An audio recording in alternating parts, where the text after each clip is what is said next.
네, 반갑습니다. 네, 우리 오늘부터 빌립보서 본문 이제 공부하게 되겠습니다. 네, 지난주까지 우리 2주간에 걸쳐서 서론을 다 했죠. 그래서 이제 빌립보서가 전반적으로 어떤 배경에서 쓰여졌는지 우리가 다 얘기했는데 한번 한 절 한 절 우리 읽으면서 공부해 보겠습니다. 빌립보서 1장 1절부터 읽는데요.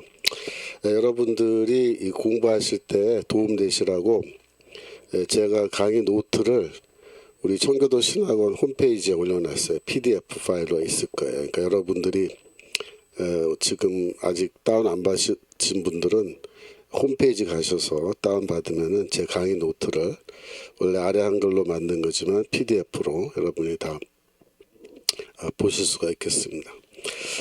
1장 1절 읽어보겠습니다. 그리스도 예수의 종 바울과 디모데는 그리스도 예수 안에서 빌립보에 사는 모든 성도와 또는 감독들과 집사들에게 편지하노니 그렇습니다. 여기서 이제 그리스도 예수의 종이란 말을 이제 쓰면서 시작하는데요. 이 빌립보라는 이제 도시는 원래 BC 365년에 알렉산더 대왕이죠. 알렉산더 대왕의 아버지가 필립이에요. 필립. 그래서 이 마케도니아의 필립 2세가 세운 도시입니다. 알렉산더의 아버지가 세운 도시다.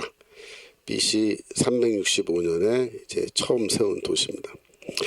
그런데 이 도시가 이제 로마에 의해서 정복을 당했어요. 168년, BC 168년에 정복당하고 그때 이후로 쭉 바울 시대까지는 로마의 지배하에 있었습니다. 그래서 이 로마의 지배하에 있는 도시 중에서 특별히 이 식민 도시라 그래요. 영어로는 칼로니. 이제 식민지를 우리가 영어로 칼로니라 그러는데 이 빌립보란 도시는 로마의 칼로니였습니다. 식민 도시였습니다. 식민 도시라는 뜻은 로마가 직접 다스리는 도시다 그런 뜻입니다. 우리가 소위 말하는 직할 무슨 직할시 이런 말 쓰잖아요. 그래서 이 빌립보란 도시는 로마의 직할시다. 그러니까 그리스 반도에 위치해 있지만 로마인들이 직접 쉽게 말하면 시장을 파견하는 겁니다. 그러니까 도시 안에서 뭐 시장을 선출하거나 그런 게 아니고 로마인들이 직접 시장을 보내서 직접 다스리는 그런 종류의 도시였습니다. 그 당시에 이제 도시의 프리시티, 자유도시라 그래요. 자유도시. 자유도시라는 게 있고, 그 다음에 칼로니, 식민도시. 두 가지가 이제 있다. 이렇게 얘기합니다. 자유도시와 식민도시. 이 자유도시는 데살로니카 같은 도시가 이제 자유도시예요. 데살로니카가 자유도시란 말은 뭐예요? 이 로마인들이 직접 다스리지 않는다. 누가 다스리냐? 그 헬라인들이. 즉 데살로니카에서 살고 있는 토착 세력 중에서 물론 뭐 귀족이겠죠. 그죠? 상류층. 귀족이 시장이 되는 거예요. 그 도시를 다스리는 거예요. 그러니까 이런 경우는 뭐냐면은 로마인들이 직접 다스리기에는 이 도시 자체가 워낙에 토착 세력들이 강력한 그런 지역일 수도 있고 그죠. 여하튼 그 로마인들이 굳이 여기는 우리가 시장을 직접 파견해서 다스리지 않아도 괜찮다. 우리랑 좋은 관계를 유지할 수 있는 그런 세력들이 이 안에 있다. 라고 판단해서 너희들이 스스로 알아서 자유롭게 이렇게 도시를 자치해라.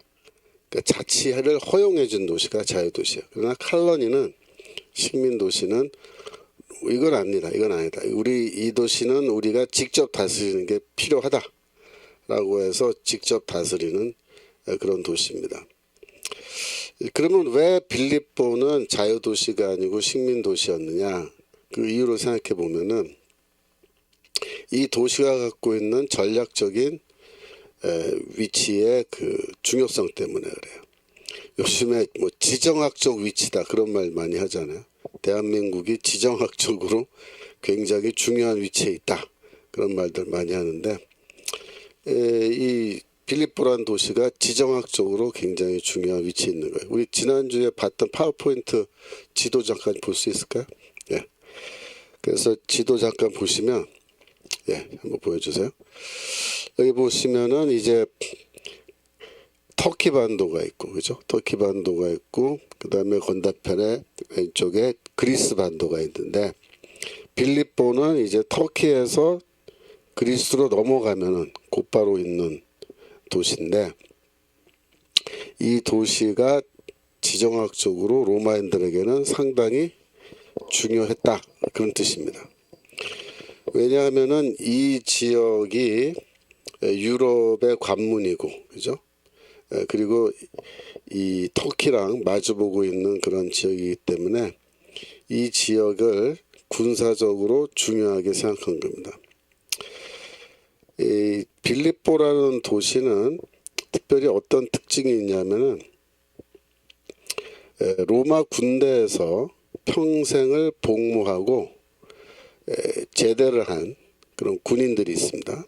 제대 군인인데 이 사람들이 집단적으로 거주하는 도시입니다. 그러니까 군사 도시입니다.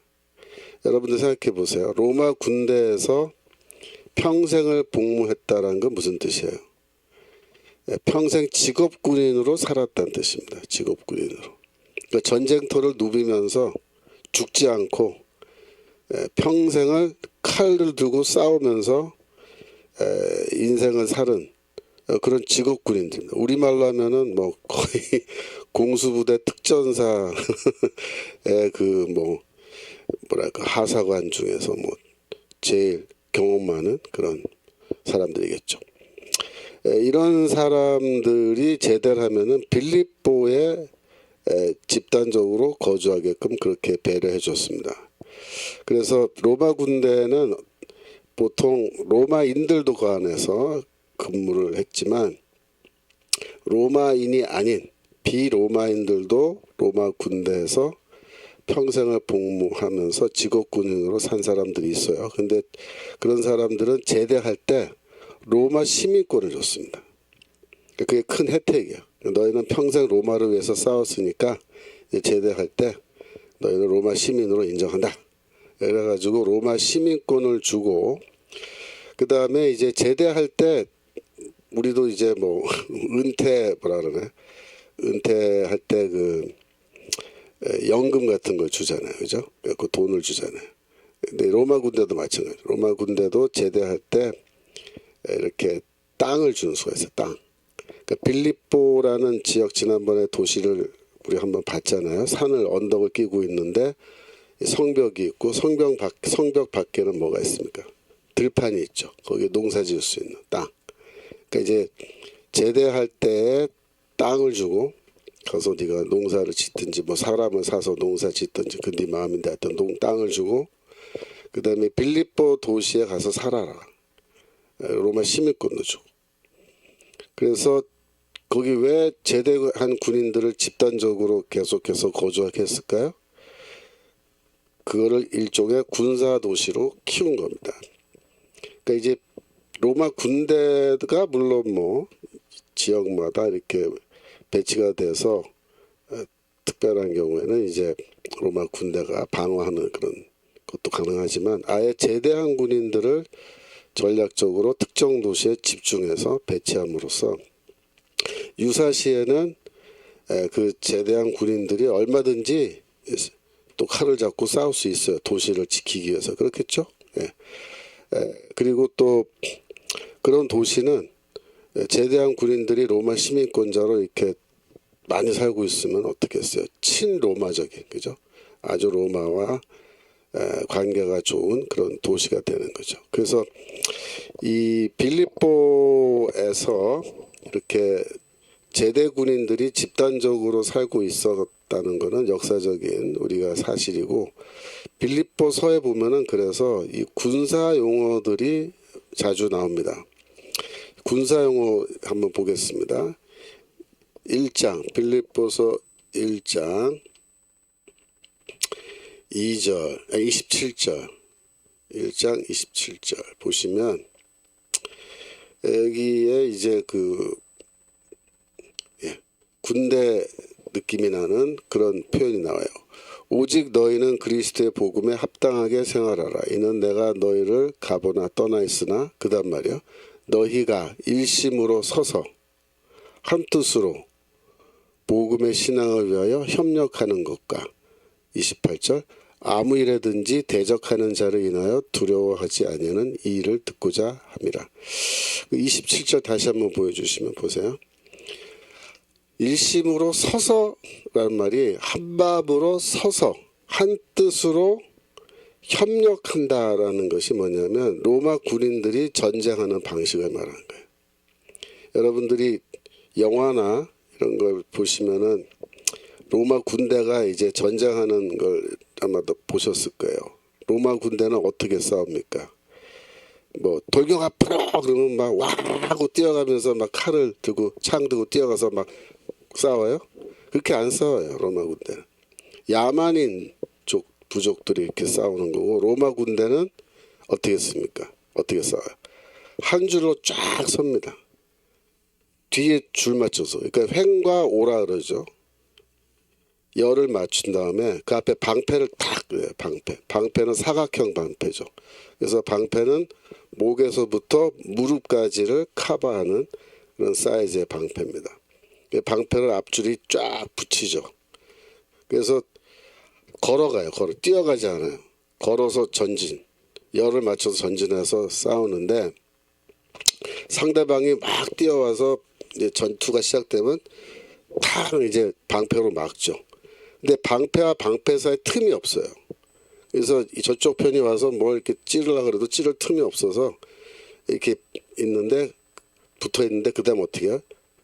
방패로 확 밀어요. 상대방을 밀면서 틈이 생기면은 그때 칼로 상대방을 이렇게 찌르는 거예요.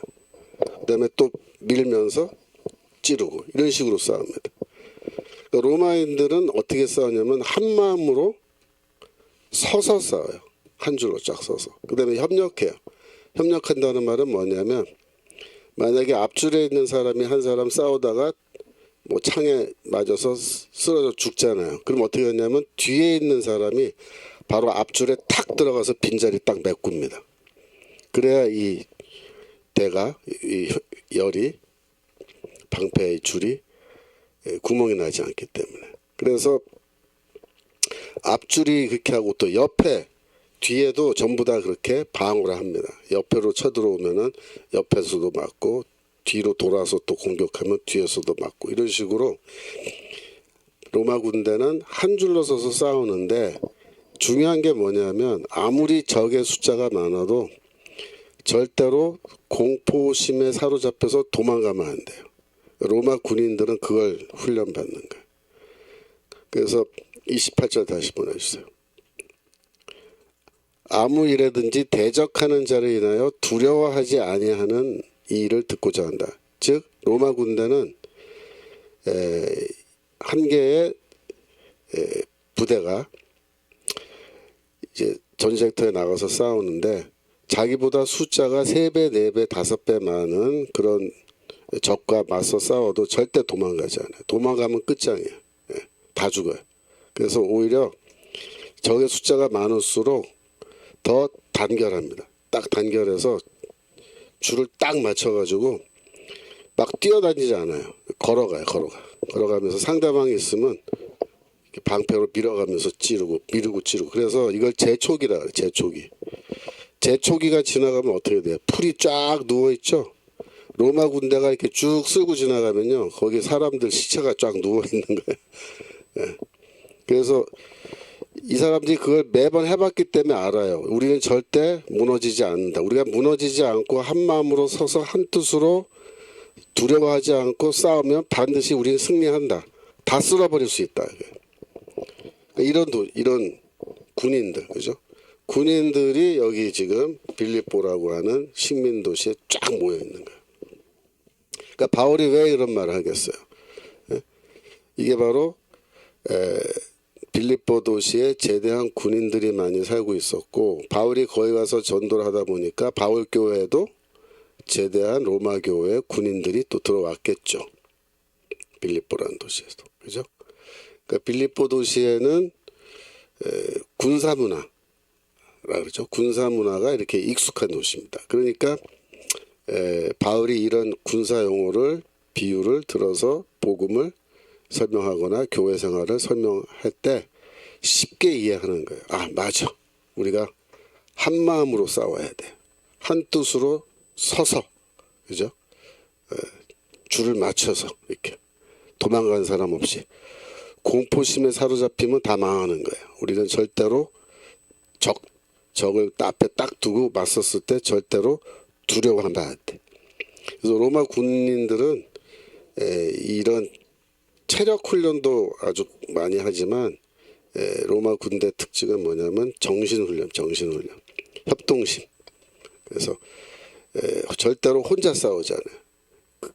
줄을 딱 맞춰가지고, 그죠? 이렇게 싸우는 거예요. 그래서 원래 전통적으로 제일 강력한 부대는 이 알렉산더의 그리스 군대였어요. 그리스 군대가 그 유럽 일대는 물론이고 인도까지 가서 쳐들어가서 알렉산더의 제국을 세웠잖아요. 정복 전쟁을 통해서. 근데 이 그리스 부대가 인원이 많지 않았다고요. 근데 이 적은 수의 숫자로 이 많은 수의 페르시아 뭐 이런 거 군대 다 박살났습니다. 근데 왜 이렇게 했냐?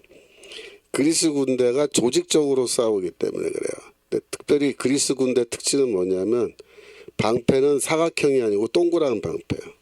동그란 방패인데 그리스 군대의 주무기는 칼이 아니고 긴 창이었습니다. 창, 긴 거. 그래서 그거를 방패 딱 들고 긴 창으로 어떻게 해요? 상대방을 멀리서 찌르는 거예요. 이렇게 뛰어오면은 가까이 오기 전에 창으로 찔러요. 그리고 또 이렇게 줄을 딱 서면은 앞줄, 옆줄, 뒷줄 할 거 없이 전부 다 창을 두고 이렇게 쫙 이렇게 서 있는 거예요. 창이 기니까 앞줄, 뒷줄 세 줄까지 창이 앞으로 쫙 뻗어나가 있잖아요. 고슴도치 같은 거예요. 고슴도치. 그래가지고 상대방에서 적이 막 뛰어오면은 긴 창으로 앞에서 다 막 찔러 죽이는 거예요.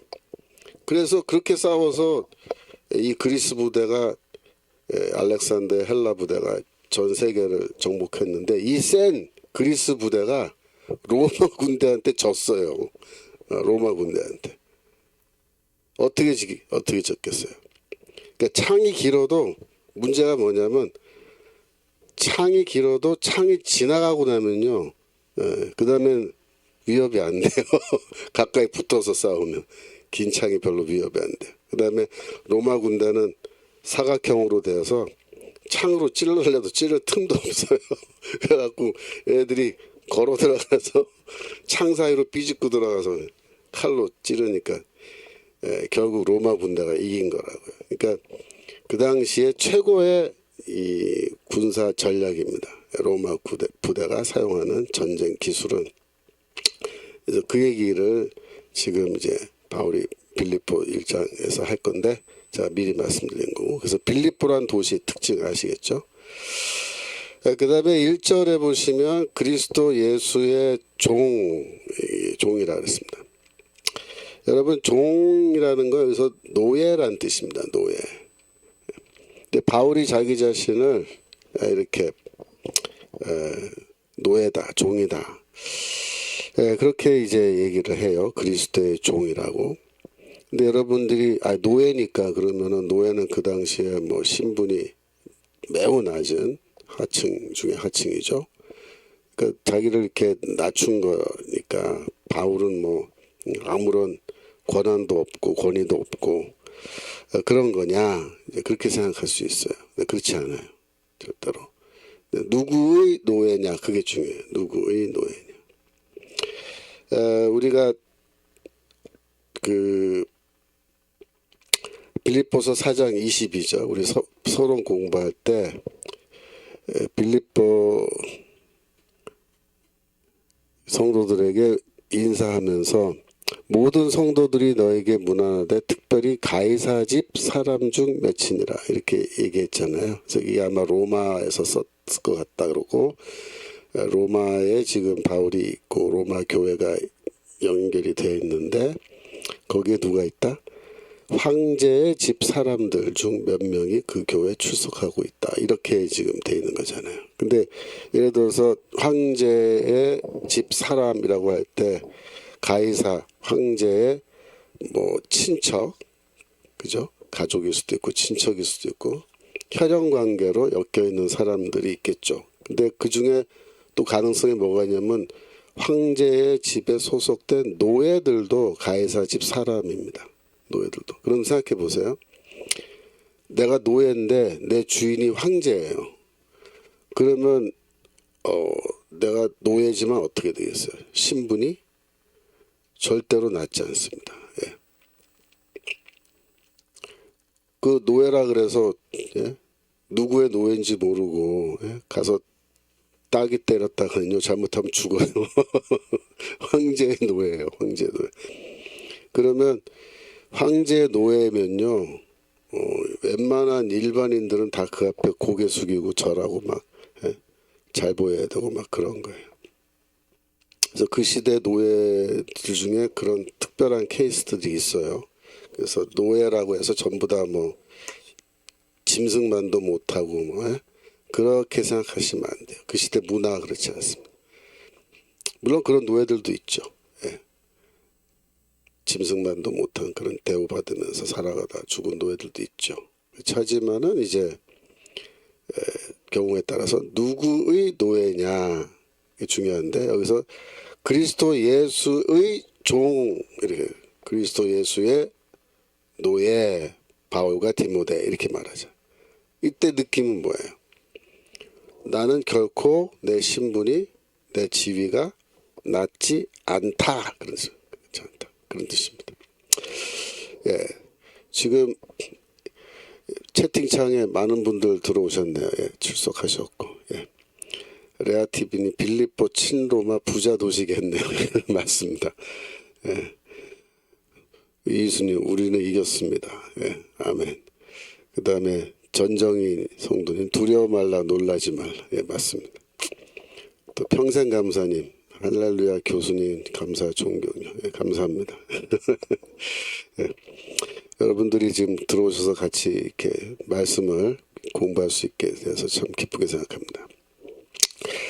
다시 돌아와서 그 다음에 이제 바울과 디모데 이렇게 얘기하는데 바울과 디모데는 그리스도 예수의 종이다 이렇게 말해요. 종이다.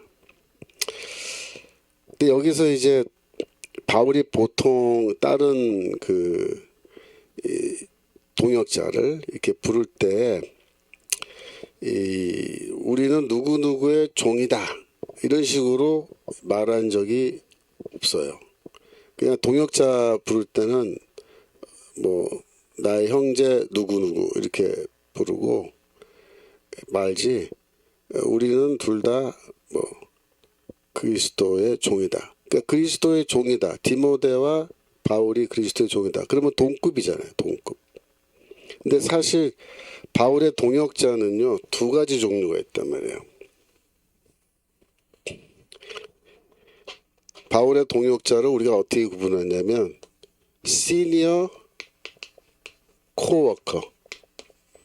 코워커란 말은 동역자라는 뜻이죠. 같이 일하는 사람. 그리고 주니어 코워커 이렇게 두 가지로 나눠요. 시니어 코워커는 뭐냐면 바울의 동역자인데 바울과 정말로 동급의 동역자예요. 바울이 야야 하면서 뭐 지시할 수 없는.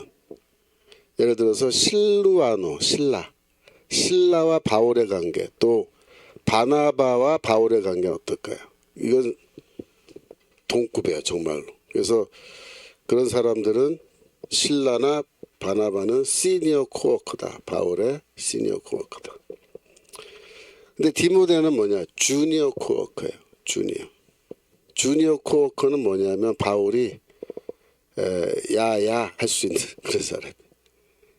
바울이 이제 그 디모데는 뭐 내 아들 디모데라고 말할 정도로 어떤 대목에서는 굉장히 가깝지만 그러나 뭐 급이 다른 거예요. 내 아들이다 이렇게 말해요.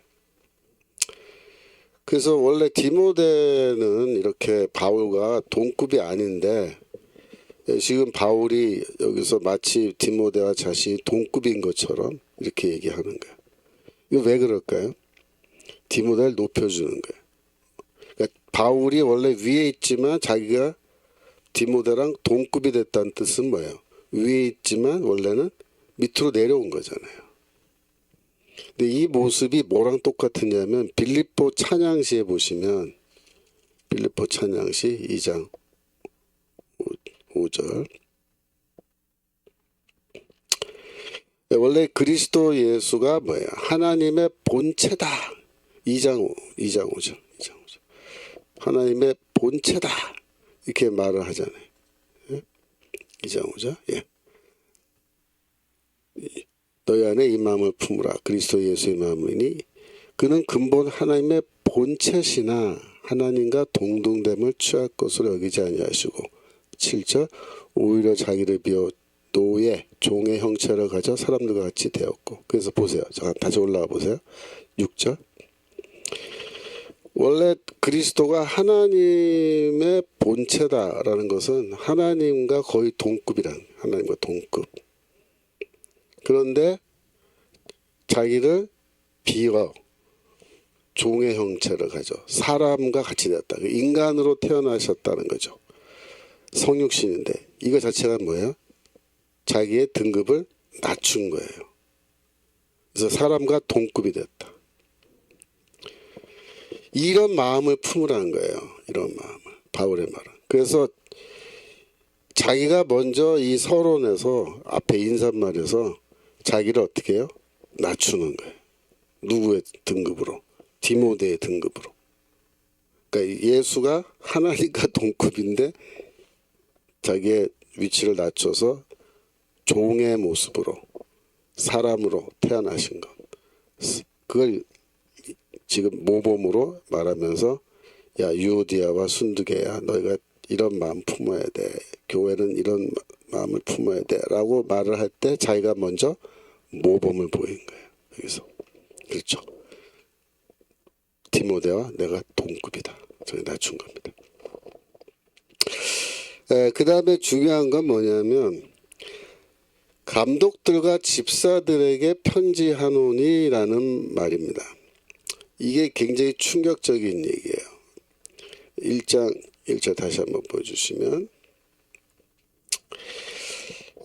많은 사람들이 어떤 말을 하냐면 여기 보세요. 감독들과 집사들에게 편지한다 되죠. 근데 많은 사람들이 학자들이 무슨 말을 하냐면 이 초대교회는 조직이 없었다 이런 말들 하는 사람이 있어요. 초대교회는 직제가 없었다. 정확하게 말하면 그러니까 교회의 직제라는 건 뭐예요? 무슨 장로, 집사, 권사 뭐 이런 거잖아요. 목사, 전도사 이게 다 직제잖아요. 직제. 그러니까 초대교회는 바울교회는 직제가 없었고 굉장히 그 유동적인 그런 조직이었고 뭐 이렇게 주장을 하면서 특별히 고린도전서 뭐 12장 14장에 은사 얘기가 많이 나오니까 초대교회는 은사를 중심으로 해서 자유롭게 조직된 그런 형태의 교회였다. 이렇게 주장하는 사람들이 있어요. 그런 사람들은 이 교회의 직분, 이런 감독이나 집사 같은 직분이 원래 없었고 바울 당시에는. 그러면 언제 생겨났느냐? 2세기, 100년이 지난 뒤에 매우 늦게 교회 안에 이런 직분과 직제들이 발전했다라고 주장하는 사람들이 있었어요. 지금도 있어요. 그런데 여기 보세요. 빌립보서에 감독과 집사라는 직분, 교회 직분이고 이게 직제입니다. 직제가 명확하게 나옵니다. 그러면 빌립보서가 100년이 지난 이후에 2세기에 기록된 편지냐? 아니에요. 예. 이게 60년경 아주 초반에 기록된 편지라 그랬잖아요. 그죠? 그러면 바울교회 당시에 바울이 빌립보에서 선교를 하던 그 시절에 이미 그 빌립보 교회 안에 뭐가 생긴 거예요? 직분이 생긴 거예요. 직자가 생긴 거예요. 교회 조직이 된 겁니다. 그러니까 바울교회는 미조직교회가 아니고 조직교회예요. 처음부터 조직교회로 만든 거예요. 그래서 바울이 생각을 해보세요. 교회를 만들어 놓고 자기는 또 떠나가야 되잖아요. 그 다음 도시로. 근데 이 교회를 놔두고 떠나면서 이 교회를 전혀 조직을 안 해놓고 바울이 떠났을 것 같으세요? 여러분 생각에? 바울이 그렇게 멍청하지 않아요.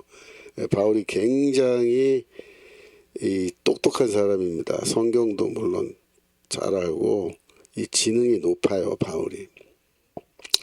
그래서 바울이 교회를 세운 뒤에 조직을 안 하고 내버려둔 채로 떠났다. 그렇게 주장하는 거는 바울을 잘 모르고 하는 소리고 바울을 모독하는 거예요. 여러분 생각해 보세요. 동창회를 만들어도 1년에 한 번 모이는 동창회를 만들어도 동창회에 회장, 부회장, 기수회장, 총무 다 뽑잖아요. 근데 교회를 만드는데 그것도 매주 몇 번씩 모이는 교회를 만드는데 조직을 안 했다. 그게 상식적으로 말이 됩니까? 안 된다. 여기 보면 빌립보에 사는 모든 성도와 또 감독들과 집사들에게 편지한다. 이렇게 해서 바울이 특별히 감독과 집사들을 언급한 거예요. 다른 편지에서 서론에 인사말에 이렇게 집사장 감독 이렇게 언급하지 않아요. 근데 여기 왜 언급했겠어요? 이 사람들이 중요한 거예요. 지금 이 사람들이 정신 차려야 되는 거예요. 교회 지도자들이잖아요. 이 지도자들이 지금 정신 차려야 그래야 빌립보 교회가 빨리 회복되는 거예요. 그래서 이 사람들을 향해서 내가 편지한다라고 명시하는 건데요. 그러면은 우리가 이제 감독 뭐 장로, 집사 이런 직제에 대한 이야기가 주로 어디 나오느냐 우리가 한번 볼까요? 디모데전서 3장 1절. 디모데전서 3장 1절 보시면 여기에 이제 팀전 3장 1절.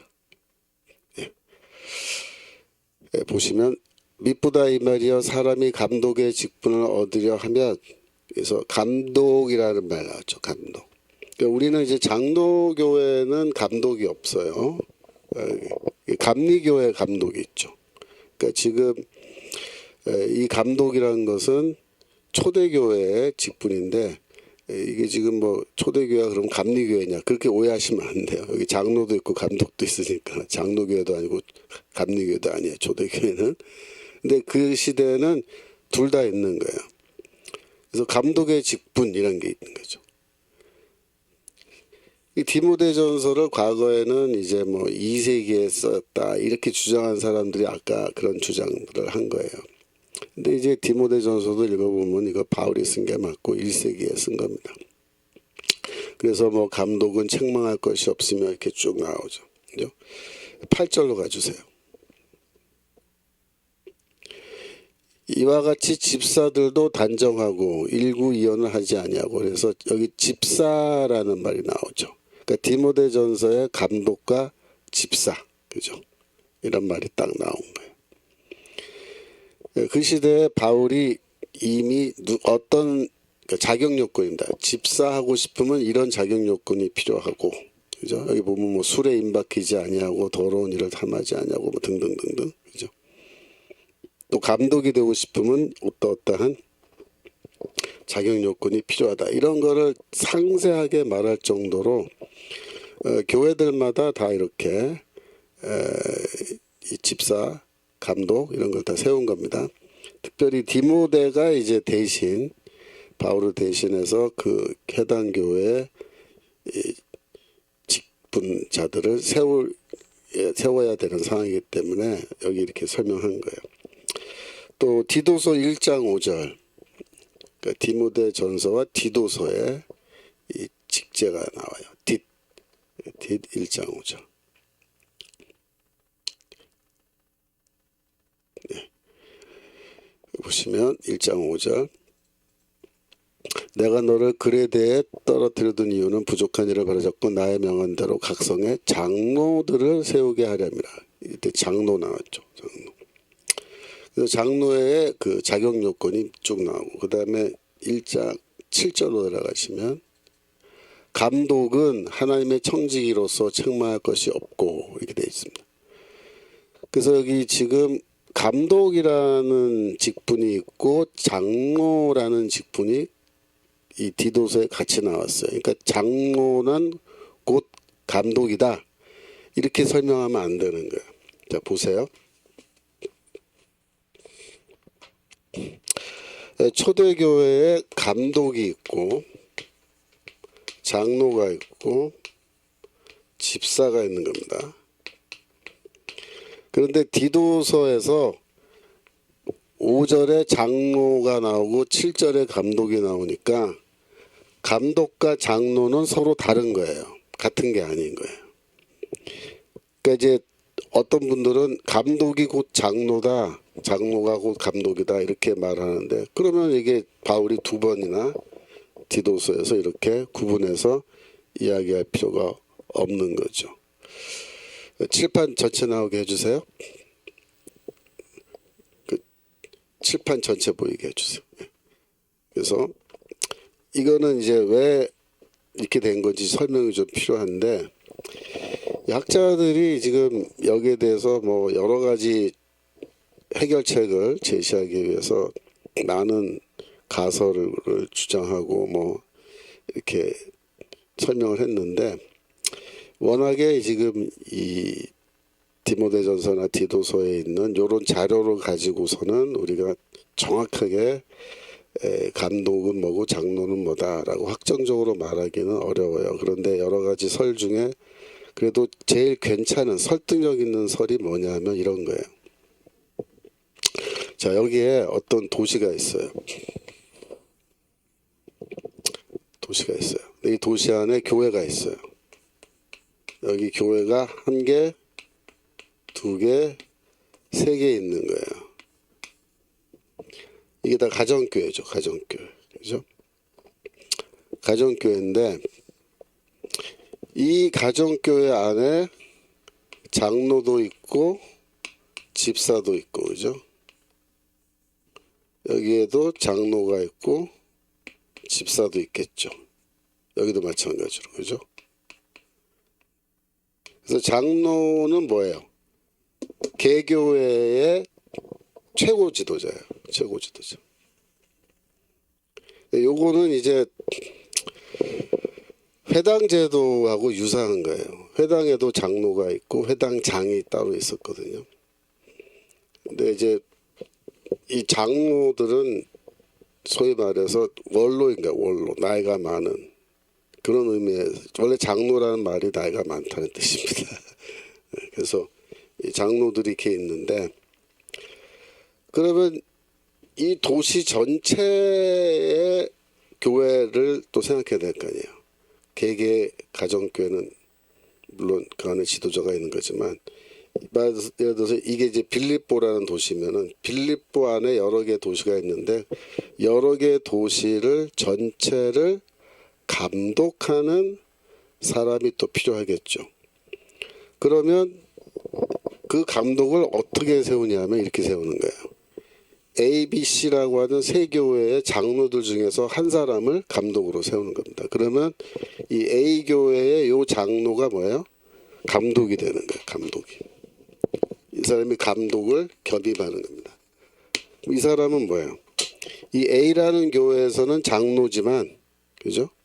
이 빌립보라는 도시 전체의 여러 교회들을 감독하는 그런 사람, 그런 대표자가 되는 거예요.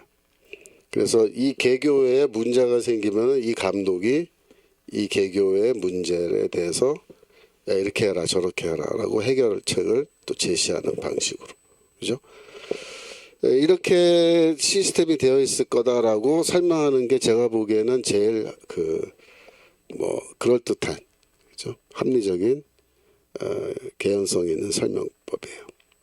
그러니까 감독이 뭐냐? 감독은 그 도시 전체를 책임지는 장로를 말한다. 근데 만약에 이 도시 안에 교회가 3개가 있는 게 아니라 1개밖에 없다면 어떻게 해서 1개밖에 없다면, 이런 교회가 없고 교회가 딱 1개밖에 없다면 그 1개 있는 교회의 장로, 그죠? 장로들 중에 한 사람이 또 감독이 되겠죠, 그죠? 그렇게 될 수밖에 없어요.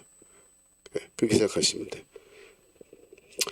그러니까 경우에 따라서는 그래서 어떤 특정한 개인이 장로직을 맡으면서 동시에 감독직을 맡으니까 그런 경우에는 그죠? 장로와 감독이 같은 사람이 다 하고 있는 걸로 볼 수 있지만 그렇지 않고 이 경우에는 다른 거예요. 감독과 장로가 다른 거예요. 그러니까 누가 더 상위에 있는 거냐? 아마도 감독이 더 상위에 있는 거 아니냐 그렇게 생각합니다. 하루 선교사님 빌립보서 비밀을 열어주셔서 성령님과 목사님께 감사합니다. 아이 과찬의 말씀입니다. 제가 비밀까지는 말할 수 없지만 여하튼 여러분들이 그러니까 성경 읽을 때 이제 하나하나 꼼꼼하게 생각하면서 이제 읽으면은 우리가 여러 가지 다양한 질문을 가질 수 있게 되는데 그 질문에 대한 해답은 이렇다. 그래서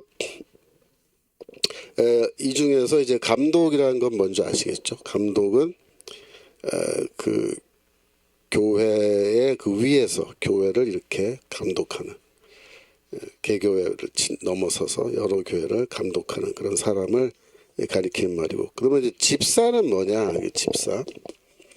집사가 뭔지에 대해서 좀 설명을 드리겠습니다. 집사라는 거는 헬라어로는 디아코노스라 그래요. 디아코노스.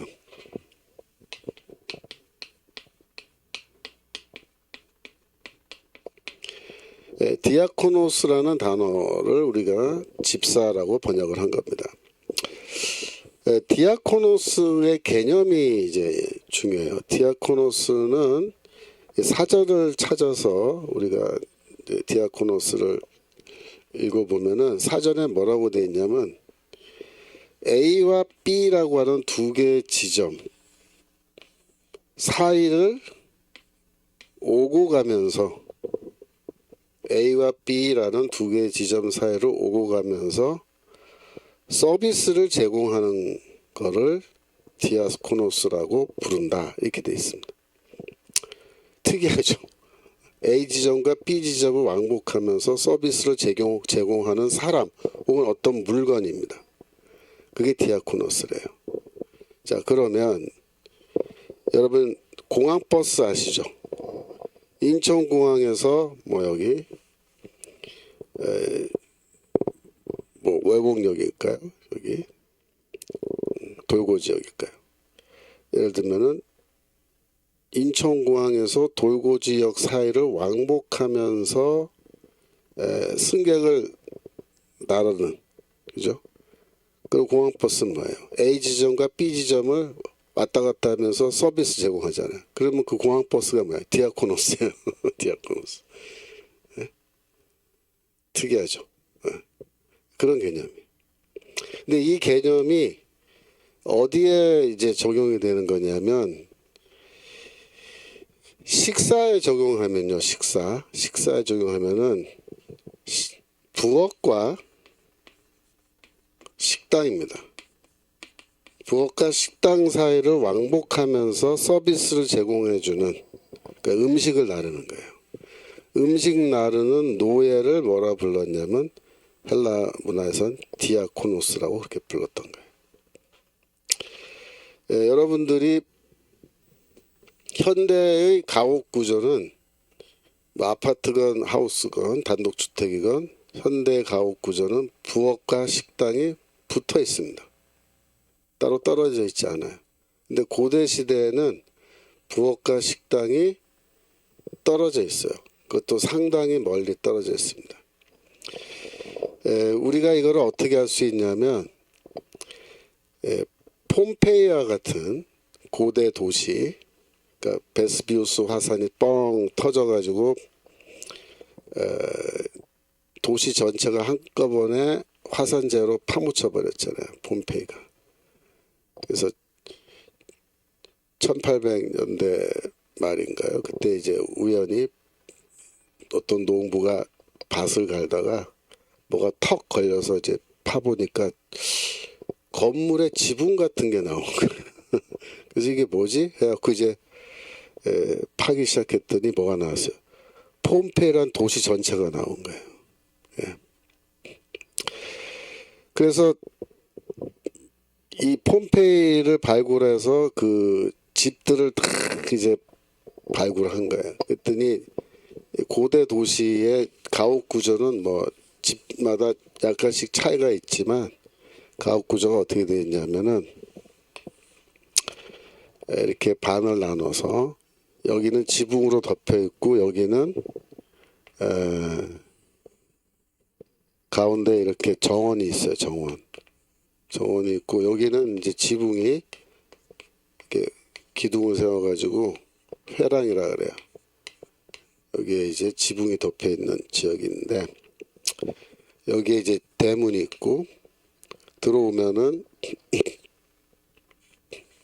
여기 긴 복도가 있어요. 이렇게 여기는 뭐냐면 가게예요. 가게. 요것도 가게. 이 가게는 렌트 주는 거예요. 여기가 도로예요. 도로 쪽에. 그래서 여기 이제 입구를 통해서 일로 들어와요. 그러면 여기 안에 이런 침실들이 있어요. 침실 양쪽으로. 그 다음에 여기에 부엌이 있는 거예요. 부엌이. 그럼 식당은 어디 있냐면은 요쪽에 조그만 식당이 있어요. 작은 식당. 근데 여기는 이제 가족들끼리 간단하게 먹는 식당인데 이쪽에 큰 식당이 따로 있어요. 큰 식당. 이 큰 식당은 손님들 불러놓고 만찬을 먹을 때 사용하는 식당이에요. 그럼 보세요. 부엌이랑 식당이 떨어져 있고 여기는 더 많이 떨어져 있죠. 그러면 누군가가 음식을 날라야 되는 거예요. 그래서 그때 음식을 누가 날라요? 노예가 나는 거예요. 그때 그 노예를 뭐라 부르냐면 디아코노스라고 부른 겁니다. 디아코노스. 여러분들이 그 헬라 문화를 좀 이해하셔야 되는데 헬라 문화에는 만찬 문화라는 게 있어요. 만찬 문화. 그거를 우리가 라틴어로는 심포지움이라 그래요. 심포지움이 원래 만찬을 먹는 거예요. 우리가 그 심포지움은 무슨 뭐 세미나 하는 거라고 이렇게 하는데 이 만찬을 먹을 때는 이제 귀족들끼리 상류층끼리만 만찬을 먹습니다. 하류층들은 만찬을 못 먹어요. 노예가 만찬을 못 먹어요. 그런 문화가 없어요. 그러면 바울 같은 수공업자, 텐트 만드는 사람 만찬을 먹느냐? 못 먹어요. 수공업자는 하류층입니다. 하류층. 그래서 이 상류층만 이 만찬을 먹는 거예요. 여기 모여서. 근데 만찬을 먹는 그 식당의 모양이 어떻게 생겼냐면 이쪽에다 그릴게요. 식당이 이렇게 있으면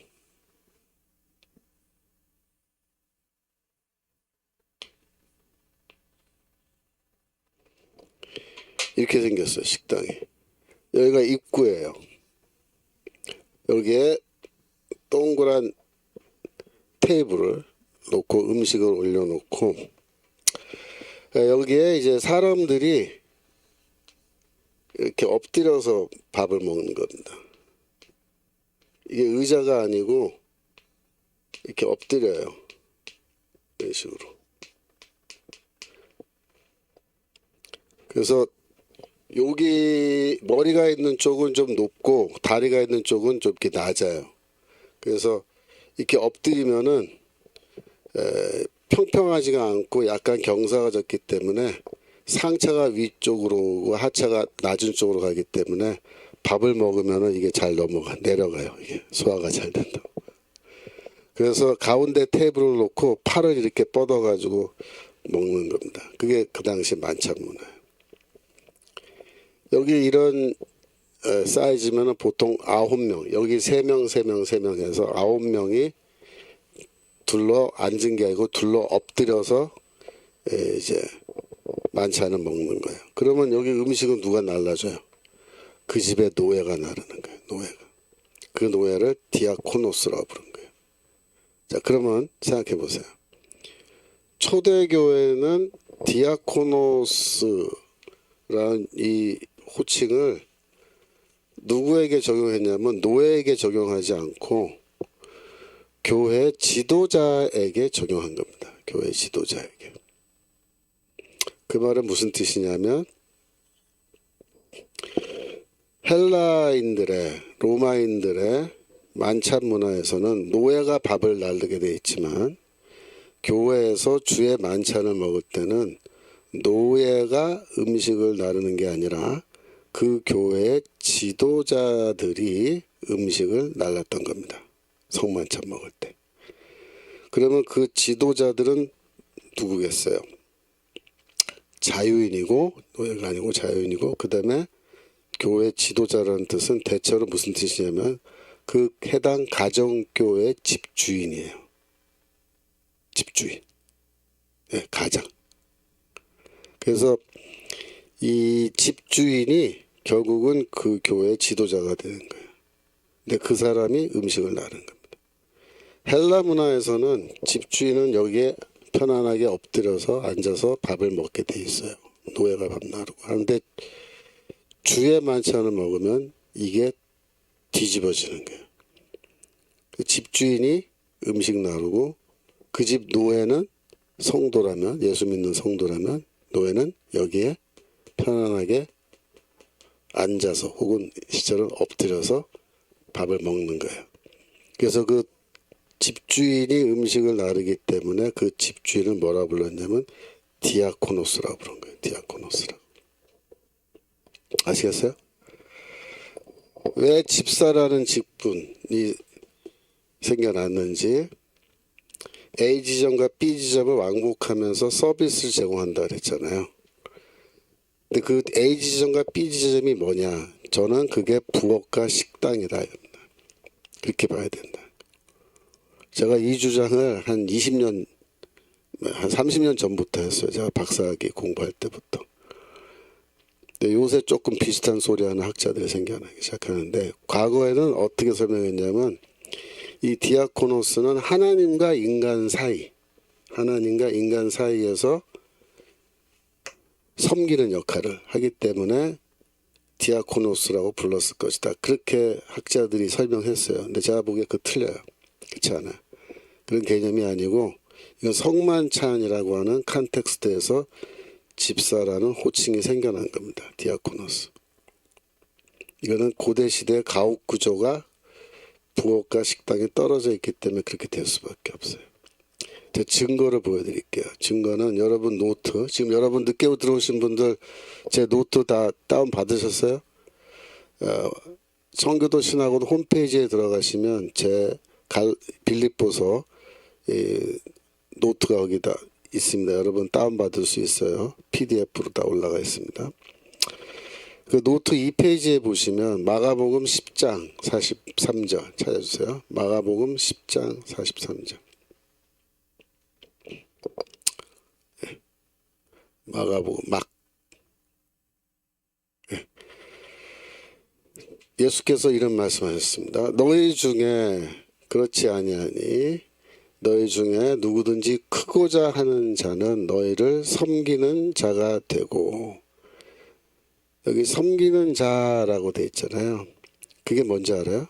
헬라어로 읽으면 디아코노스입니다. 디아코노스.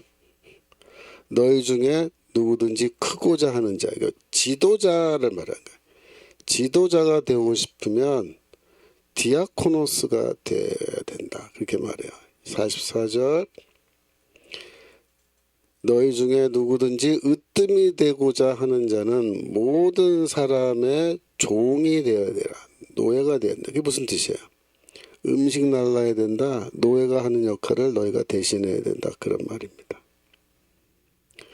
45절 인자에 온 것은 섬김을 받으려 함이 아니라, 그죠? 근데 이때 섬김을 받다라는 동사가 디아코네오라는 동사예요. 디아코노스의 동사예요. 도리어 섬기려 하고, 이때도 뭐야? 디아코노스의 동사형인 디아코네오 동사예요. 예수는 나는 너희를 섬기려고 왔다, 이렇게 말씀하신 거예요. 섬기려고 왔다. 무엇으로, 어떤 입장에 섬기느냐? 디아코노스로 내가 너희를 섬기려고 왔다, 이렇게 말한 거예요. 누가복음 22장 27절입니다. 여기 더 명확한 증거가 있는데, 누가복음 22장 27절 보세요. 앉아서 먹는 자가 크냐? 앉아서 먹는다라고 되어 있는데, 여기서 앉아서라는 단어가요, 이게 헬라어로는 아나케이마이라는 동사인데, 아나케이마이가 뭐냐면 이렇게 식탁에 이렇게 엎드린다는 뜻이에요. 아까 설명드렸죠? 길쭉하게 엎드린다. 영어로 번역하면 to lie at the table. 사전에 그렇게 되어 있습니다. to lie. lie가 뭐야? 들어 눕는다. 근데 이렇게 눕는 게 아니고 앞으로 눕는 거예요. 앞으로. 테이블에, 식탁 테이블에 앞으로 눕는다가 뭐예요? 앉아서라고 번역된 노답입니다. 그러니까 이 번역하는 분들이 오늘날의 문화는 엎드려서 먹는 게 아니라 앉아서 먹으니까 엎드려서라고 번역을 안 했는데, 원래 뜻은 뭐예요? 엎드려서 먹는 자가 크냐? 그 다음 다시 보여주세요. 성경 구절. 섬기는 자가 크냐? 비교하고 있죠. 식탁을 놓고 얘기하는 거예요. 식탁에서 앉아서 먹는 자가 더 크냐? 아니면 섬기는 자가 크냐라고 할 때, 섬기는 자라는 말이 호 디아코논이라고 그래서 이거는 디아코네오 동사의 분사형이에요. 근데 분사형이 명사형으로 사용된 거예요. 그러니까 디아코노스랑 똑같은 단어예요. 디아코논, 호 디아코논은 디아코노스랑 똑같은 단어예요. 똑같은 뜻이에요. 그러니까 섬기는 자가 크냐? 질문이에요. 헬라 문화에서는 어떻게 돼요? 당연히 앉아서 먹는 자가 더 커요. 더 신분이 높아요. 근데 다시 한번 보여주세요. 앉아서 먹는 자가 크냐? 섬기는 자가 크냐? 헬라 문화에서는 앉아서 먹는 자가 크니까 앉아서 먹는 자가 아니냐? 그렇죠. 앉아서 먹는 사람이 더 높죠. 신분이. 그러나 나는 섬기는 자로 너희 중에 있다. 나는 디아코논으로, 호 디아코논으로 너희 중에 있다. 나는 디아코노스로서 너희 중에 있다. 이렇게 말한 거예요. 이 말은 무슨 뜻이냐면 예수가 섬기는 역할을, 디아코노스 역할을 했다라는 거예요. 언제? 밥 먹을 때.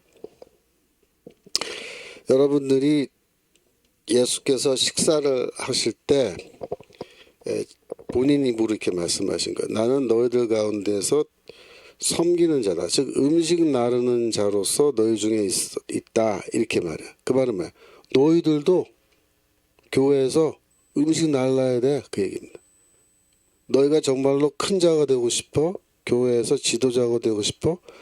그러면 이 노예가 음식 나르는 일을 너희가 해야 돼. 그렇게 얘기하는 거예요. 나도 너희들 가운데서 음식 나르고 있다. 선생이니까 내가. 그렇게 말씀하신 거예요. 그러니까 예수가 제자들의 발을 닦아줬다, 발 씻어줬다. 그건 다 아시죠? 요한복음에 나오니까. 근데 예수께서 발만 닦아준 게 아니라 제자들의 음식 서빙도 했다요. 여러분 이 디아코노스는 현대 개념으로 적용하면요, 웨이터예요. 웨이터. 식당의 웨이터. 웨이터잖아요. 웨이터가 뭐예요? 음식 날라서 갖다 주잖아요. 그죠? 지금은 노예, 그러니까 웨이터가 직업이지만 과거에는 웨이터가 노예란 말이에요. 이 가정에서는. 근데 예수는 내가 너희들 가운데서 음식 나르는 자로 있다 이렇게 말씀하신 거예요. 그 예수께서 식사하실 때 12제자들과 식사할 때 상상을 해보세요. 최후의 만찬 그림 이제 이런 거 보면 예수께서 가운데 딱 앉아 계시고 제자들이 왼쪽에 6명 오른쪽에 6명 예? 미켈란젤로가 그린 그림에 그렇게 돼 있잖아요. 그러면 이제 예수께서 가운데 딱 앉아 있으니까는 그림에는 아 예수는 편안하게 앉아서 밥 먹고 제자들이 밥 날랐겠네. 예? 그랬을 것 같아요. 예수께서 밥 먹을 때 식사하실 때 야 밥 먹자 그런 다음에 야 베드로 너 뭐해 빨리빨리 식탁 행주로 닦고 빌립 너는 빨리 숟가락 놓고 요한 너는 가서 물 떠와 물 나 목마른데 마태 너는 빨리 음식 나르고 뭐 이러면서 앉아서 막 지시하면서 본인은 손가락 하나도 까딱 안 하고 앉아서 대접받았을 것 같으세요? 예수께서 식사하실 때 만약 그렇게 했다면 정말로 그런 식으로 예수께서 대접만 받으려고 했다면 누가복음 22장 27절에 방금 읽은 이 말씀 나는 너희들 가운데 섬기는 자로 있다라는 이런 말 하셨을 때 제자들이 마음속으로 콧방구 꼈을 거예요. 콧방구 칙 그러면서 아유 맨날 앉아가지고 우리 보러 뭐 물 떠와라 빨리 밥 가져와라 야단치고 그랬으면서 번지르르하게 말로만 내가 너희들 가운데 섬기는 자로 있다 그렇게 말을 해? 그러면 제자들이 이 말씀을 보존했겠어요? 보존했겠어요? 이 말씀을 보존했겠어요? 이 성경에 이렇게 보존되도록 써놨겠냐 말이에요. 안 썼을 거예요. 에이 말도 안 되는 소리 예수님 맨날 우리한테 그렇게 해놓고 보존 안 했을 기억도 안 했을 거라고. 근데 예수께서 정말로 그렇게 하셨기 때문에 뭐예요? 제자들이 이 말씀을 보존한 겁니다. 그 말은 뭐냐? 예수가 집사, 디아코노스, 집사 역할을 했다. 밥 나르는 거, 밥 나르는 거 그렇게 한 거예요. 아시겠죠? 그죠? 그래서 이 고린도전서 11장 20절 잠깐 갔다 오겠습니다. 고린도전서 11장에 가면 고린도 교회 성만찬 문제가 있어요. 성만찬 20절 문제로 가면은 바울이 뭐라 그러냐면 이렇게 말해요. 보여주세요. 그런즉 너희가 함께 모여서 주의 만찬을 먹을 수 없으니 이는 먹을 때 각각 자기의 만찬을 먼저 갖다 먹으므로 어떤 이는 시장하고 어떤 이는 취함이라. 너희가 먹고 마실 집이 없느냐 너희가 하나님의 교회라 업신여이고 빈궁한 자들을 부끄럽게 하느냐 이렇게 얘기합니다.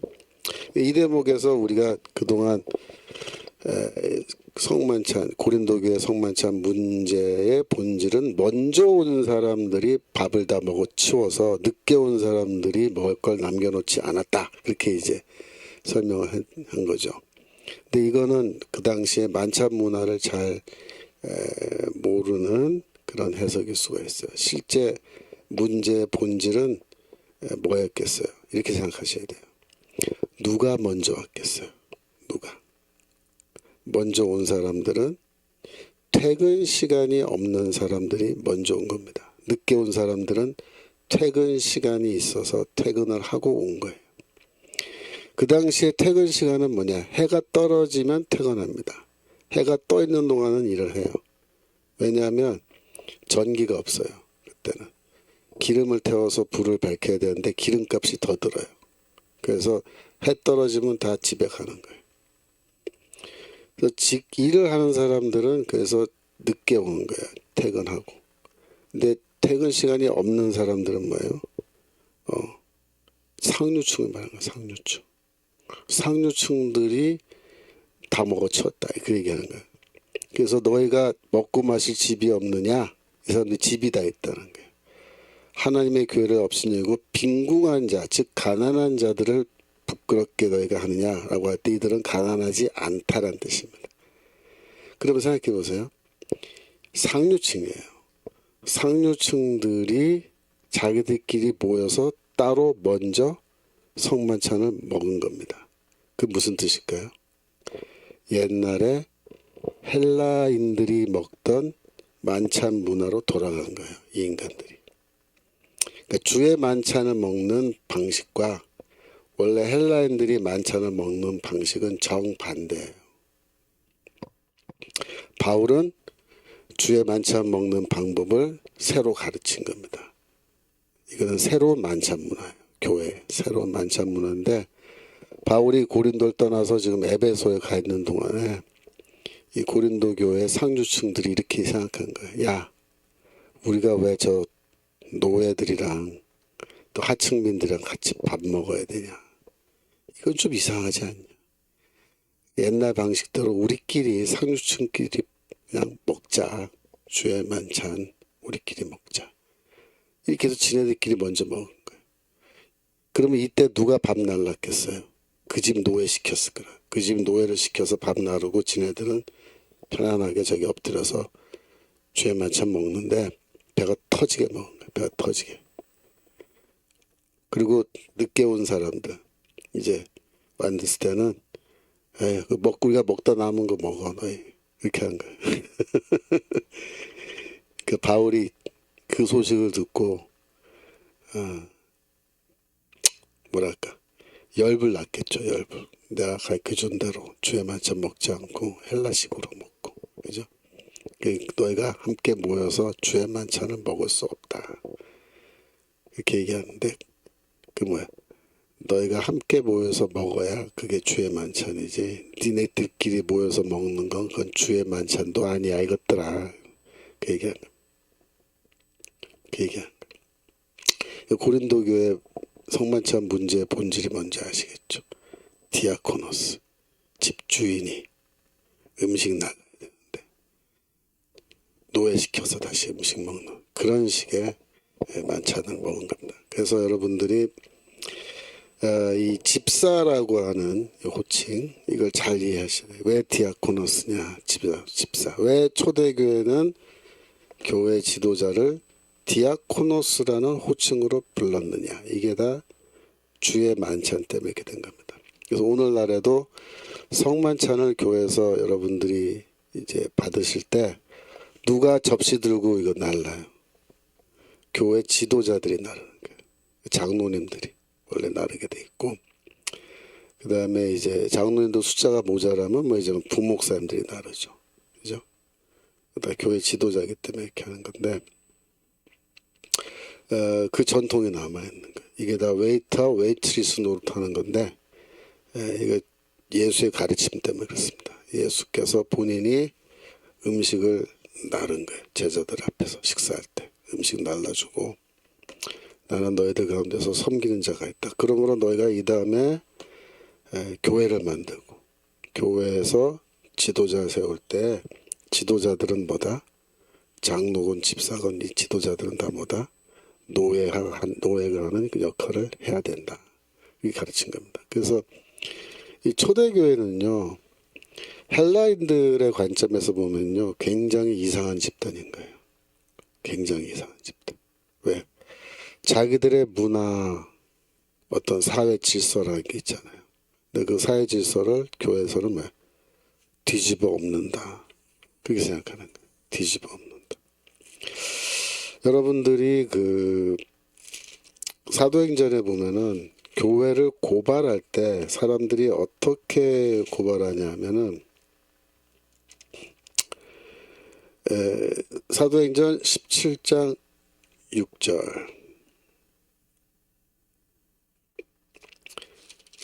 사도행전 17장 6절 좀 찾아주세요.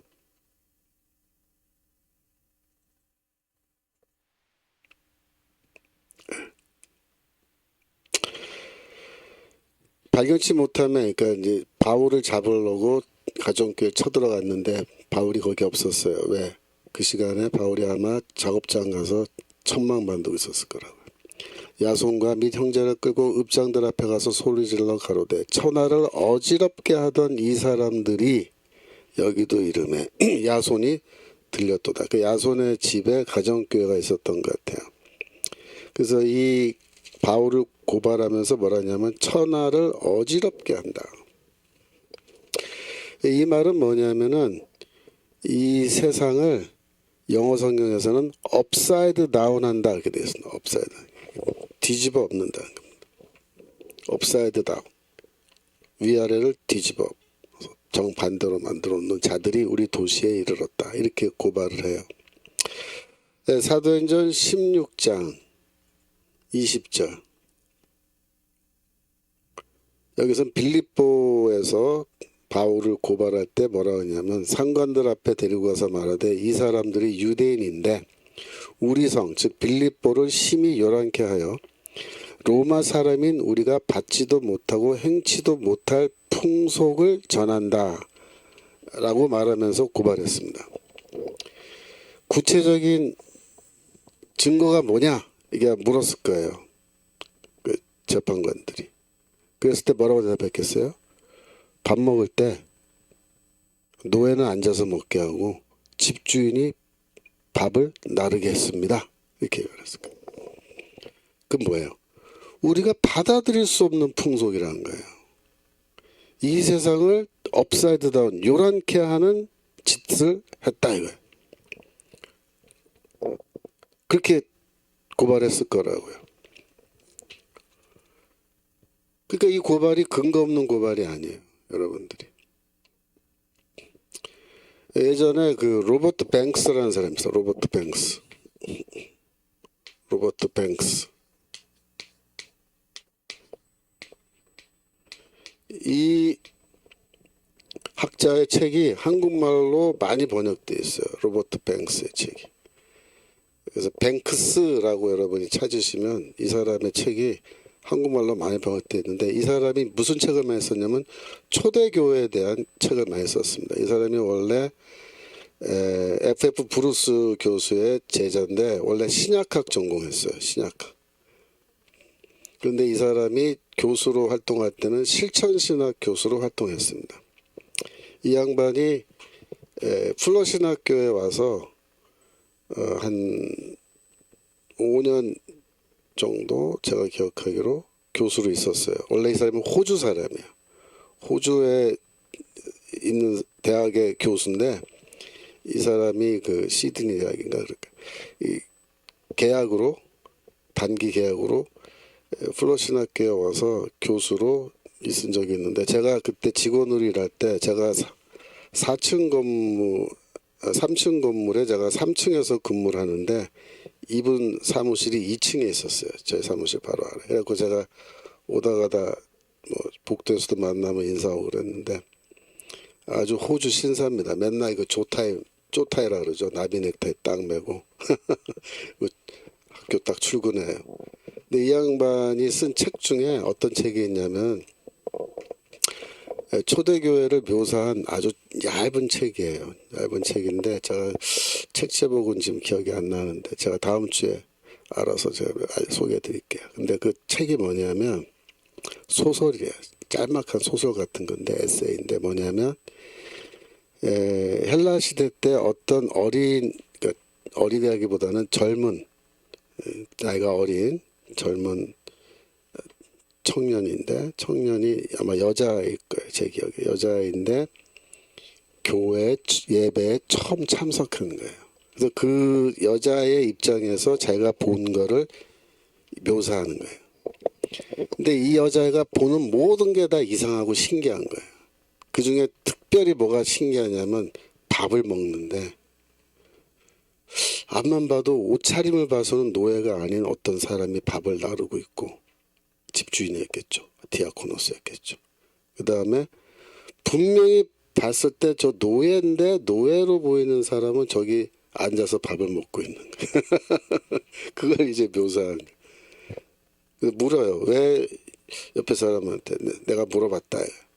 저 사람이 노예 맞습니까? 아니라는 거예요. 집주인이래. 그러니까 이제 근데 저 사람이 왜 밥을 나르냐. 이런 식으로 대화를 하는 그런 책이 있는데 굉장히 흥미로운 책이죠. 그 책도 한국말로 번역이 돼 있더라고요. 제가 얼마 전 수업 시간에 그 얘기했더니 어떤 학생이 바로 찾아가지고 카톡방에 올렸는데 책이 번역이 되어 있더라고요. 깜짝 놀랐는데 다음 주에 제가 소개해드릴게요. 여하튼 그런 거 생각해 보세요. 헬라인의 관점에서 봤을 땐 이건 집사, 음식을 나누는, 이게 신기한 거예요. 굉장히 신기한 거예요. 그러면 왜 그렇게 했겠어요? 왜 그렇게? 초대교회는 왜 그렇게 했겠어요? 여러분이 그 이유를 아셔야 돼요. 그 이유. 그 이유는 갈라디아서에 나옵니다. 갈라디아서. 지난 번에 갈라디아서 끝났는데, 갈라디아서 어디로 가냐면은 3장 28절. 거기 보시면 너희는 유대인이나 헬라인이나 종이나 자주자나 남자나 여자 없이 다 그리스도 예수 안에서 하나이니라 이렇게 돼 있죠. 그러니까 유대인 헬라인은 인종적인 구분이라 그랬죠. 종과 자주자, 자주자는 자유인입니다. 자유. 종이나 자유인이나 주인은 자유인이죠. 근데 이거는 신분상의 구분입니다.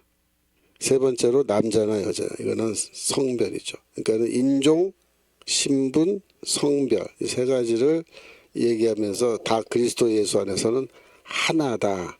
바울이 이렇게 말합니다.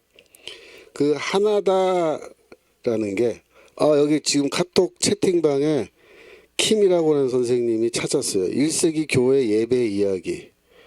맞습니다. 그걸 거예요. 책 제목이 그거예요. 책 제목이 1세기 교회 예배 이야기라고 되어 있는 그 책인데 혹시 웹사이트에서 그 책 좀 찾아서 보여줄 수 있어요? 네. 그래서 이 갈라디아서 3장 28절에 요 말씀이 중요한 거예요. 근데 이 말씀은 이 좌파들이, 좌파 기독교인 신학자들이 이 말씀을 이용해서 뭘 주장하냐면 이 신분, 계급 철폐, 그러니까 종이나 자주자나 하나다라는 말 때문에 이거를 계급 투쟁과 연결해서 신분 철폐와 연결해서 그 표지를 보여주시면 돼요. 그 첫 번째 그림. 그거를 혹시 보여줄 수 있을까요?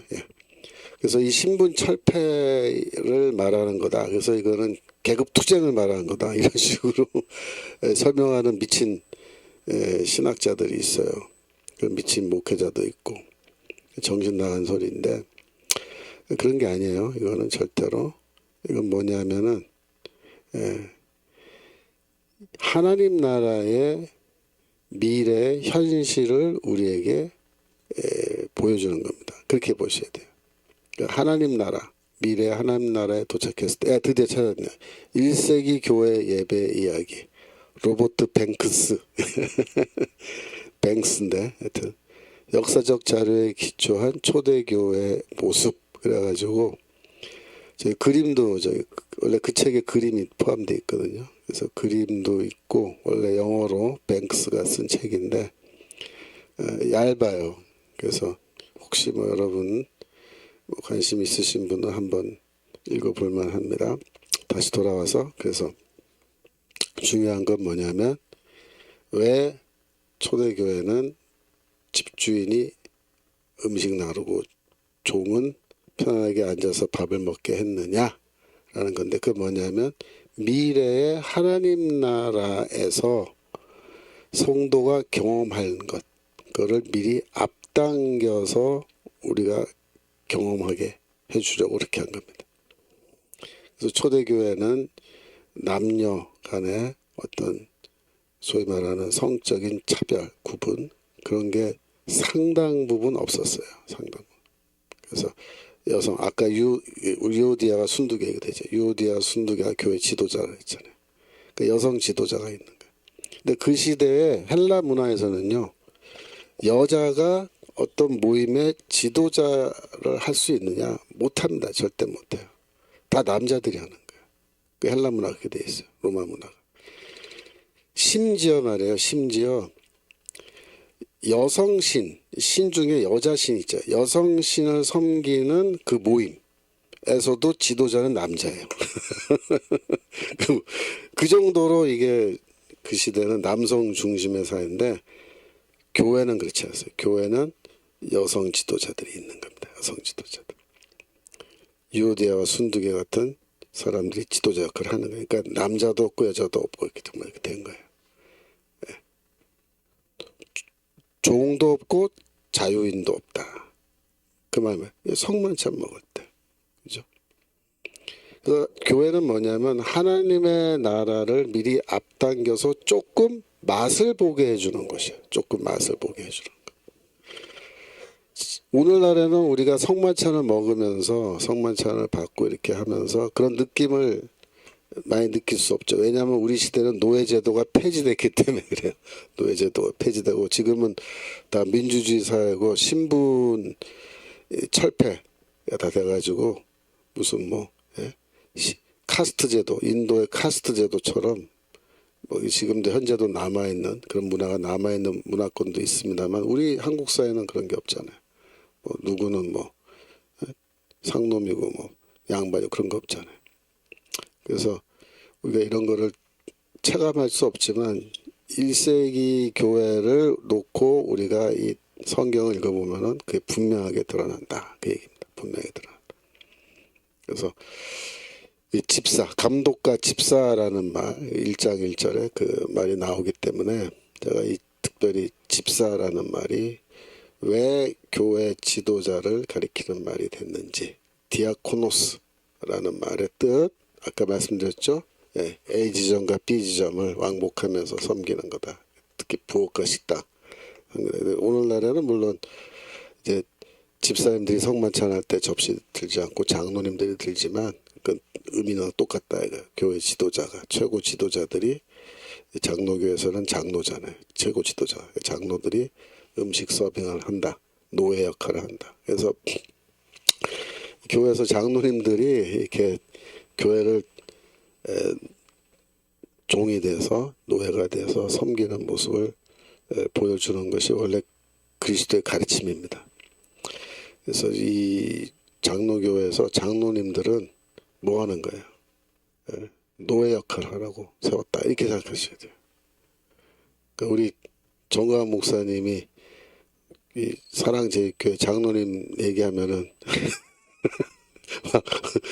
누구 이름 막 대면서 뭐 얘기 많이 하시는데 제가 들을 때마다 막 웃음이 저절로 나오는데 근데 이제 보통 교회는 어때요? 장로님 그러면 뭐 손가락 하나 까딱 안 하고 뭐 이렇게 뭐 회의 맨날 당회 회의만 하고 뭐 중요한 결정만 하고 말이에요.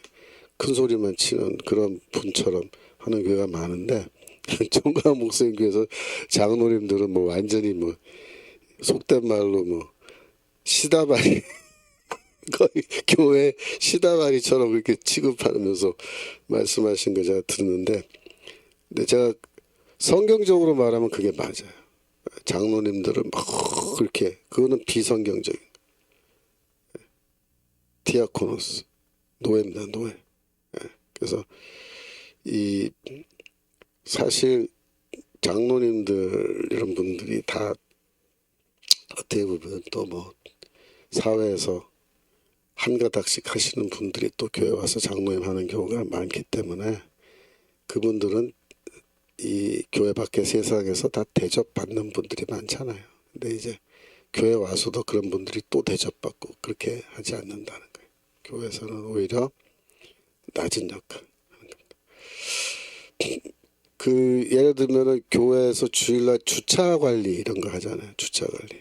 어느 교회는 이제 지하실에 주차장이 있어가지고 거기 주일날 차들이 막 들어가면은 주차 관리를 누군가가 해야 되니까 그 관리를 하는데 예를 들어서 자기 직업이 원래 월요일부터 토요일까지 주차 관리를 하는 직업을 하는 분이 교회에 있다면 계시다면 그런 분이 주일날에도 거기서 주차 관리 해야겠어요? 그건 아니라고. 쉽게 말하면 거꾸로 이 운전사가 딸려 있는 회사의 뭐 중역 임원이죠. 그래서 회사차 타고 편하게 타고 다니는 분들. 그런 분이 이제 교회 안수 집사도 있고 장로님도 있을 수 있는데, 주일에는 그런 분들이 그 지하실 매연 냄새, 차 매연 냄새로 가득한 거기 서서 주차 관리 하는 거예요. 그게 뭐예요? 나는 너희들 가운데 섬기는 자로 있느니라 라고 하는 그 성경 말씀을 오늘날 교회 그대로 적용하는 겁니다. 그래서 신분이 높은 자는 교회 오면은 신분이 낮아지는 경험을 하는 게 맞고, 또 사회에서는 무시당하고 대접받지 못하는 분들이 교회 나오면 그런 분들은 오히려 교회에서 높임을 받는 그런 방향으로 이 교회가 조직이 돼야 된다. 그런 원칙이다. 그렇게 말씀드릴 수 있습니다. 그래서 오늘 1장 1절 하는데 하루가 다 가버렸네. 자, 2절 빨리 읽겠습니다. 빌립보서 1장 2절. 여러분들이 그래도 뭐 진도 막 빨리 나가고 그런 게 중요한 게 아니잖아요. 그죠? 여러분들이 성경 내용을 정확하게 알고 그 시대 상황도 정확하게 이해하고, 그게 중요하죠. 2절 읽겠습니다. 하나님 우리 아버지와 주 예수 그리스도에게로서 은혜와 평강이 너에게 있을지어다. 이제 인사말입니다. 바울은 항상 인사할 때 은혜와 평강이라는 단어를 사용해서 이제 인사를 했어요. 은혜와 평강 이렇게 말할 때, 평강은 평화죠. 평화인데 이제 히브리어로는 이제 샬롬이라고 한다는데, 유대교 혹은 유대인들은 이제 인사를 할 때 샬롬이라는 말로 인사를 한다는 거죠. 그러니까 이 샬롬이라는 인사에다가 바울은 은혜라는 걸 하나 더 추가해서 자신의 인사말을 만들어낸 겁니다. 그래서 이런 식의 인사말을 사용하는 것은 매우 독특한, 바울만의 어떤 독특한 인사법입니다. 헬라인들은 인사를 할 때 헬라어로 그냥 카이레인이라는 단어를 써서 인사했어요. 그럼 성경에는 무난하노라라는 말로 그냥 번역을 합니다. 카이레인. 그래서 편지 쓸 때 뭐라고 쓰고 그냥 거기다가 카이레인 그렇게 쓰면 돼요. 그러면 그게 편지의 인사말이에요.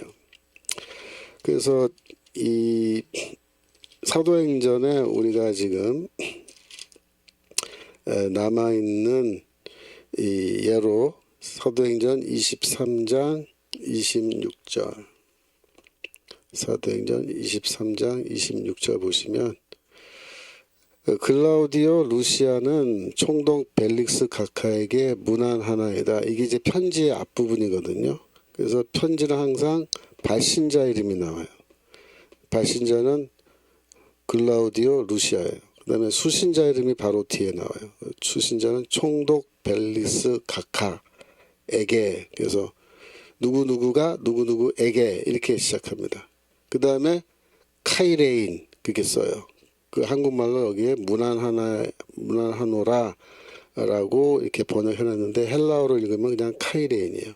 이게 그냥 모든 헬라인들이 편지를 쓸 때마다 사용하는 인사말입니다. 근데 바울은 카이레인이라는 인사말을 안 써요. 무난하노이다 뭐 이런 말 안 하고, 항상 인사할 때 은혜와 평강이라고 이 두 개의 단어를 언급하면서 인사를 하는 거예요. 그래서 바울은 빌립보 성도에게 그다음에 뭐야? 은혜와 평강 이렇게 말해요. 굉장히 독특하죠, 인사법. 그러니까 바울은 이런 인사법을 자기가 개발해서 자기의 인사법을 모든 편지에 이렇게 적용하는데, 마치 이건 뭐예요? 바울이 사인하는 거랑 똑같아요. 바울이 쓴 편지는 항상 은혜와 평강 이렇게 하고 시작해요. 그리고 왜 은혜와 평강이라는 단어로 인사를 하느냐? 이 두 개의 단어가 복음을 가장 간단하게 요약하는 단어이기 때문에 바울은 이 두 단어를 사용하는 겁니다. 그래서 은혜는 뭐겠어요? 복음은 하나님의 은혜로 주시는 구원입니다. 그죠? 우리의 어떤 행위 혹은 우리가 무슨 율법을 지키는 것, 뭐 도덕 윤리 지키는 것 그런 걸 통해서 우리에게 주시는 게 아니고 하나님의 은혜로 주시는 구원이죠. 예수 그리스도의 십자가 죽음을 통하여 은혜로 주시는 것. 그래서 은혜라는 개념을 강조하고 평화는 뭐예요? 이 복음이 우리에게 도달함으로 하나님과 우리의 관계가 평화의 관계로 변화되었다라는 것을 말하기 위해서 평화라는 단어를 쓰는 겁니다. 네, 시간이 다 돼서 오늘 거기까지 하고 다음 주에 조금 더 설명하겠습니다. 자, 기도하고 마치겠습니다. 하나님 아버지, 오늘부터 빌립보서 1장 1절부터 이렇게 공부하게 하시면 감사합니다. 앞으로 이 빌립보서에 담겨져 있는 하나님의 복음의 말씀의 귀한 열매, 보석들을 우리가 다 캐어서 우리 자신의 것으로 만들 수 있도록 주여 축복하여 주옵소서. 감사드리며 예수 그리스도 이름으로 기도합니다. 아멘. 네, 감사합니다. 다음 주에 또 뵙겠습니다. 안녕히 계세요.